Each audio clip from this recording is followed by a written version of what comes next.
guys, Brianna here with JT Cycles. We're going to be showing you the Custom Dynamics Pro Beam bullet turn signal inserts. The ones that we're going to be installing today are the black version. The part number will be listed down below. These will fit any Harley Davidson models that have the bullet style turn signals.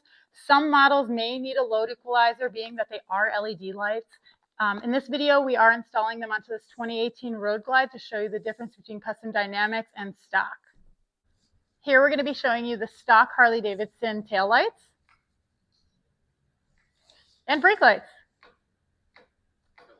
All right, guys, now we're going to upgrade these stock lights to the Custom Dynamics.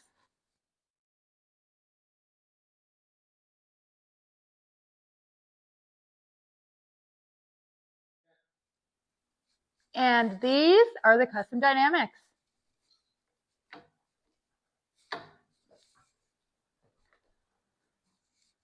These are the 1157 version, which has an outer ring of 16 LED lights that showcase a red halo and 12 center LED light step function as a turn signal. They are available in chrome or gloss black. You can purchase these parts on our website, jtscycleparts.com. Or if you're an eBay shopper, you can shop our eBay store under our eBay ID, JTS Cycle Parts. Thanks for watching, guys. Rubber side down.